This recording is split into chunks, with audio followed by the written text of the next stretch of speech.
ഇത് ജെൻസിയുടെ കാലമാണ്. എല്ലാവരും പറയാറുണ്ട് ജെൻസി ഭയങ്കര കിടിലമാണ്, അവർ കാര്യങ്ങളെ ഭയങ്കര പക്വതയോടെ കൈകാര്യം ചെയ്യുന്നു എന്നൊക്കെ.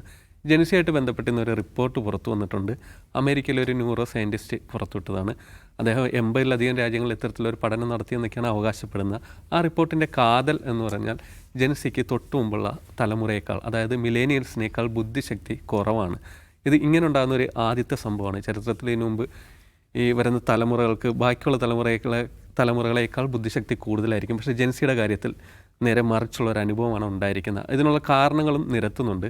ഒന്ന് AI അല്ലെ സോഷ്യൽ മീഡിയ, ഇതിൻ്റെ സ്വാധീനം വളരെ അധികമാണ് ജെൻസിയിൽ എന്നാണ് ഈ ന്യൂറോ സയൻറ്റിസ്റ്റ് പറയുന്നത്. അതോടൊപ്പം തന്നെ ഒരു ദിവസത്തിൻ്റെ ഭൂരിഭാഗം മണിക്കൂറുകളും സോഷ്യൽ മീഡിയയിൽ അല്ലെങ്കിൽ മൊബൈലിൽ ചെലവഴിക്കാൻ താല്പര്യം കാണിക്കുന്നവരാണ് ഇന്നത്തെ ഈ ജെൻസി കുട്ടികൾ എന്നാണ് ഇദ്ദേഹം പറയുന്നത്. അതോടൊപ്പം തന്നെ വേറെ കുറേ കാര്യങ്ങൾ കൂടിയിട്ട് ഈ റിപ്പോർട്ടിൽ വ്യക്തമാക്കുന്നുണ്ട്. ഒന്ന്, AI ആശ്രയിച്ചിട്ടുള്ള വിവരങ്ങൾ അല്ലെ വിജ്ഞാനം മാത്രമേ ഉള്ളൂ. ഇതിൻ്റെ ഒരു പരിമിതി ഇവർക്കുണ്ട് എന്ന് കൂടിയിട്ടാണ് ഇതിൽ പറയുന്നത്. ഇതിലേക്കാണ് അജിംസ്.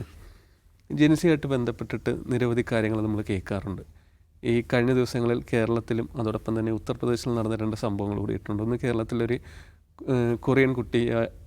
കൊറിയനിൽ നിന്നുള്ള ഒരു ആൺകുട്ടിയായിട്ട് ചാറ്റ് ചെയ്തിരുന്നത്, ആ കുട്ടി ആത്മഹത്യ ചെയ്തതിൻ്റെ പേരിൽ എറണാകുളത്തുള്ള ഒരു പെൺകുട്ടിയും ആത്മഹത്യ ചെയ്തിരുന്നു. അതോടൊപ്പം തന്നെ ഉത്തർപ്രദേശിൽ കഴിഞ്ഞ ദിവസം 3 പെൺകുട്ടികൾ കെട്ടിടത്തിന് മുകളിൽ നിന്ന് ചാടി മരിക്കുകയുണ്ടായി.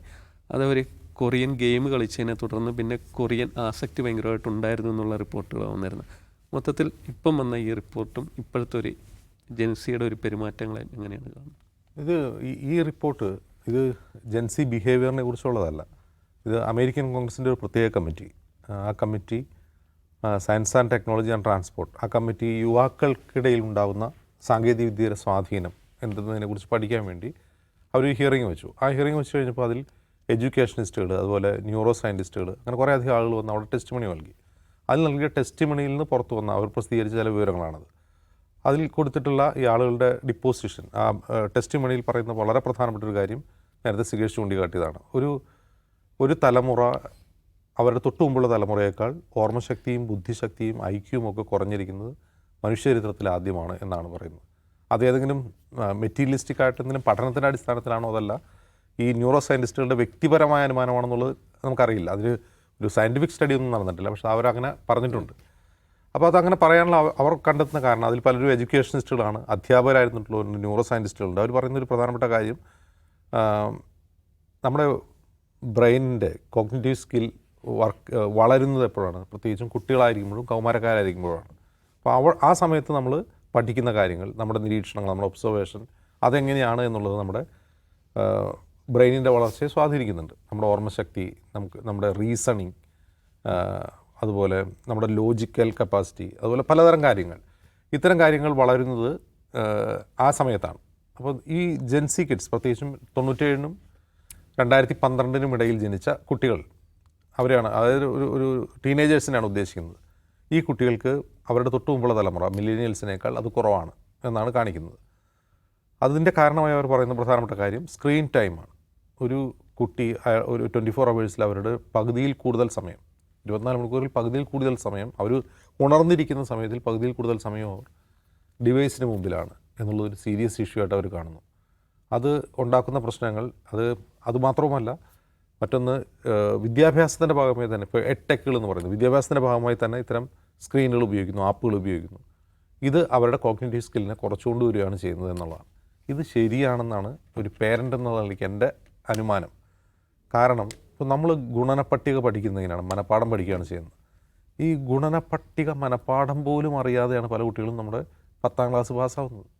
പൂർണ്ണമായ ഗുണനപ്പട്ടിക മനപ്പാടാകാത്ത കുട്ടികളാണ്. അതായത് നമ്മൾ വളരെ മനക്കണക്ക് കൂട്ടിക്കൊണ്ടിരുന്ന പല കാര്യങ്ങളും അവർ എഴുതി കൂട്ടുകയോ കാൽക്കുലേറ്റർ ഉപയോഗിക്കുകയോ ടാബോ അല്ലെങ്കിൽ മൊബൈലോ ഉപയോഗിച്ചാണ് സോൾവ് ചെയ്യുന്നത്. അതായത് മാത്തമെറ്റിക്കൽ ക്വസ്റ്റ്യൻസ് സോൾവ് ചെയ്യുന്നത് മുതൽ ഇങ്ങനെ ഒരുപാട് പ്രശ്നങ്ങളിൽ ഈ സ്കില്ല് കുറഞ്ഞു വരുന്നുണ്ട്.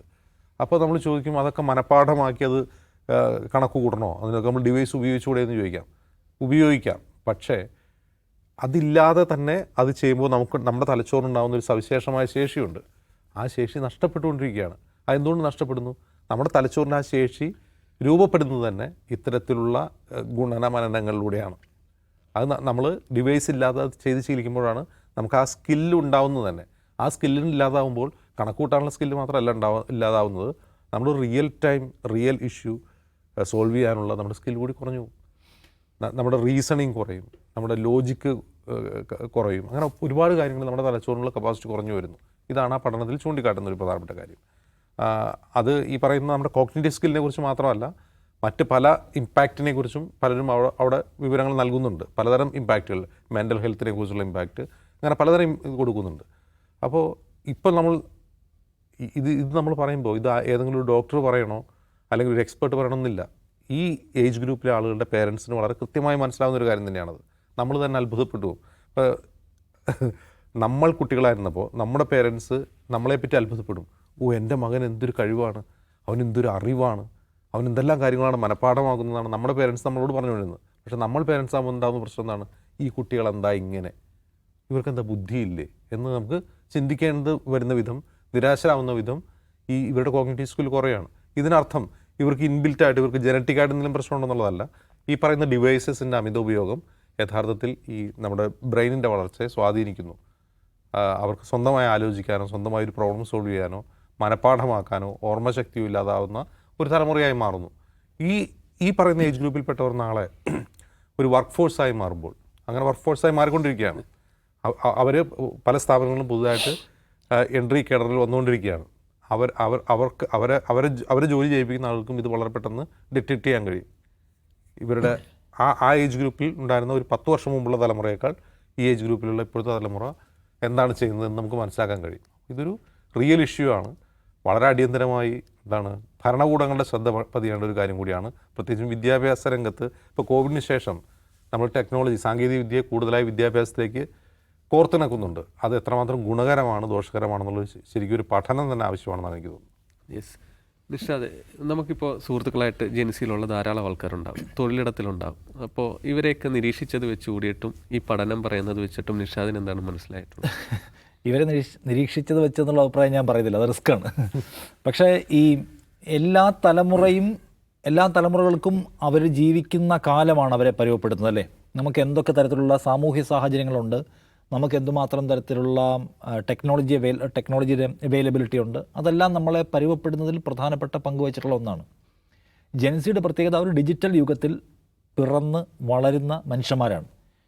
സ്വാഭാവികമായിട്ടും ആ കാലഘട്ടത്തിൻ്റെ എല്ലാ പോസിറ്റീവ് ആൻഡ് നെഗറ്റീവ് തിങ്സ് അവരെയും സ്വാധീനിക്കും. നമ്മുടെ കാലഘട്ടത്തിൻ്റെ ഇല്ലായ്മകൾ നമ്മളെങ്ങനെ സ്വാധീനിച്ചോ അല്ലെങ്കിൽ ഉണ്ടായിരുന്നത് നമ്മളെങ്ങനെ സ്വാധീനിച്ചോ എന്നതുപോലെ തന്നെ ജെൻസിയെയും അവരുടെ ഡിജിറ്റൽ കാലഘട്ടത്തിൽ വളരുന്നതിൻ്റെ എല്ലാ സാധ്യതകളും അതിൻ്റെ എല്ലാ നെഗറ്റീവ് ഫാക്ടേഴ്സും അവരെ എഫക്റ്റ് ചെയ്യുന്നുള്ള യാഥാർത്ഥ്യമാണ്. അങ്ങനെ എഫക്റ്റ് ചെയ്യുന്നുണ്ട് എന്നുള്ളതാണ് പഠനങ്ങളെല്ലാം ചൂണ്ടിക്കാണിക്കുന്നത്. നമ്മുടെ എല്ലാം അനുഭവത്തിൽ നിന്ന് നമുക്ക് ബോധ്യപ്പെടുന്ന കാര്യം അതാണ്. ഇതൊരു ജെൻസി വിമർശനമല്ല, കുറേ പ്രായമായ ആൾക്കാരുടെ ജെൻസി വിമർശനം എന്ന മട്ടിലല്ല, അതൊരു യാഥാർത്ഥ്യമാണ്. ഇപ്പോൾ ഒരു പഠനം ഇപ്പം ഞാൻ വായിച്ചു നോക്കുകയാണ് ഒരു പഠനം, അതായത് ഇതിന് തൊട്ട് മുമ്പുണ്ടായിരുന്ന തലമുറയേക്കാൾ വലിയ തോതിലുള്ള മാനസിക സംഘർഷം അനുഭവിക്കുന്നവരാണ് ജെൻസി തലമുറ. അതിൻ്റെ കാരണങ്ങളിലൊന്നായി ചൂണ്ടിക്കാണിക്കുന്ന ഒന്ന്, അവർ ഈ സ്ക്രീൻ ടൈമാണ് കൂടുതൽ അവർക്കുള്ളത്. അവർ വേൾഡുമായിട്ട് ഭയങ്കരമായി കണക്റ്റഡായ മനുഷ്യന്മാരാണ്. പക്ഷേ അവർ ഈ പറഞ്ഞ ഈ സോഷ്യൽ മീഡിയ സൈറ്റുകളിലും അല്ലെങ്കിൽ പ്ലാറ്റ്ഫോംസിലെല്ലാം കാണുന്നത് ലോകത്ത് മറ്റു മനുഷ്യന്മാരുടെ ജീവിതത്തെ കണ്ടുകൊണ്ടിരിക്കുകയാണ്. അത് അവരുടെ സ്വന്തം ലൈഫുമായിട്ട് നിരന്തരമെന്നോണം താരതമ്യം ചെയ്തുകൊണ്ടേയിരിക്കുന്നു. അപ്പോൾ ഈ റിയാലിറ്റി എന്ന് പറഞ്ഞ സ്വന്തം ലൈഫിനെ കുറിച്ച് മാത്രമേ അറിയൂ, ബാക്കി എല്ലാം കാണുന്നത് ഈ കാണുന്ന ചിത്രങ്ങളാണ്. ഈ താരതമ്യം അവർക്ക് ഭയങ്കരമായിട്ടുള്ള മാനസിക ഭാരം ഉണ്ടാക്കുന്നു. എനിക്കെന്തുകൊണ്ട് ഈ ഹാപ്പിനെസ് കിട്ടുന്നില്ല, എനിക്കെന്തുകൊണ്ട് ഇത്രയും സൗകര്യങ്ങൾ കിട്ടുന്നില്ല, എനിക്കെന്തുകൊണ്ട് ഇത്രയും മെച്ചപ്പെട്ട ലൈഫില്ല, എനിക്കെന്തുകൊണ്ട് ഇത്രയും മെച്ചപ്പെട്ട ഫാമിലി ഇല്ല പോലുള്ള ക്വസ്റ്റ്യൻസ് നിരന്തരമായി അവരെടുക്കുകയും അവർക്ക് പ്രശ്നം ഉണ്ടാക്കുകയും ചെയ്യുന്നു എന്നുള്ളതാണ്.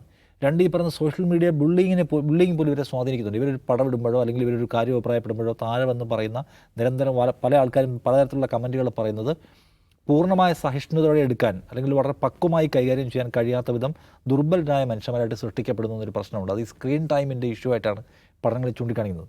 രണ്ടാമത്തെ കാര്യം പറഞ്ഞുണ്ട്, ഈ അജിംസ് പറഞ്ഞ വളരെ പ്രധാനപ്പെട്ടതാണ്, ശ്രദ്ധക്കുറവ് പ്രശ്നമാണ്. ഓഫ്കോഴ്സ് അവർ ഭയങ്കരമായിട്ടുള്ള നീതിബോധമൊക്കെ ഉള്ളവരാണെന്ന് പറയുന്നു എല്ലാ പഠനങ്ങളും.